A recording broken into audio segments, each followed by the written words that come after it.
পতিত জমির আবাদ করতে হবে। নিড়ানের সুবন্দোবস্ত করতে হবে। ফসল কাটার সময় কমিয়ে আনতে হবে। হাজা মজা পুকুরের সংস্কার করে মাছের চাষ বাড়াতে হবে। আমার কথা যে গ্রাম বাংলার হাজার হাজার মানুষ ইতিমধ্যে নেমে এসেছেন মজা নদীর সংস্কার করতে, খাল নালা কেটে পানি ধরে রাখতে। তাদের সাথে যোগ দিয়েছেন তরুণরা, মুক্তিযোদ্ধারা, সরকারি কর্মচারীরা, মা বোনেরা। এই উচ্ছল সারের বিলি বন্টন এবং কৃষি ঋণ ব্যবস্থাও সহজতর হতে হবে। বাণিজ্যিক ব্যাংকসমূহকে কৃষকের সেবায় অধিকতর আত্মনিয়োগ করতে নির্দেশ দেওয়া হয়েছে। গম, ডাল, তেলবীজের চাষ বাড়াতে হবে।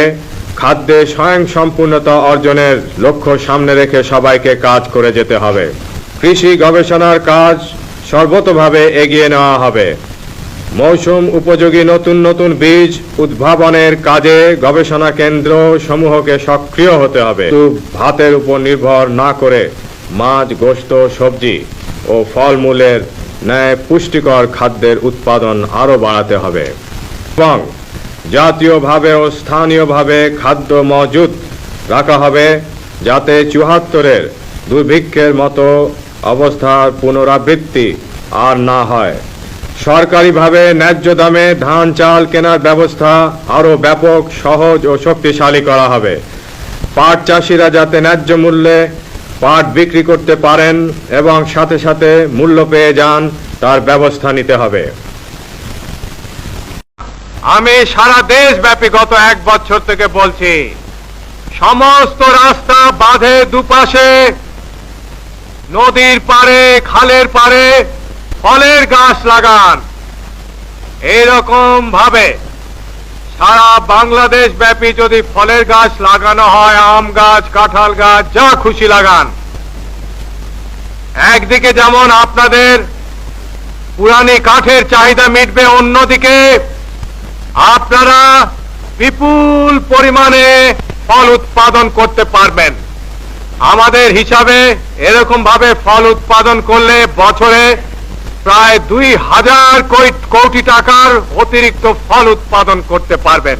এই ফল আপনারা খাবেন, আপনাদের ছেলে মেয়েরা খাবে, আপনাদের স্বাস্থ্য ভালো হবে, স্বাস্থ্য উন্নতি হবে এবং এই যে ধান চালের উপরে যে চাপের সৃষ্টি হয়েছে, এই চাপ কমে যাবে। আপনারা অনায়াসে ধান চালে স্বয়ংসম্পূর্ণতা অর্জন তো করবেনই, বরঞ্চ অতিরিক্ত উৎপাদন করে বিদেশে রপ্তানি করতে পারবেন। আমাদের হিসাবে যদি আমরা প্রতি বছর বর্তমানে যে পরিমাণে খাদ্য উৎপাদন করছি তা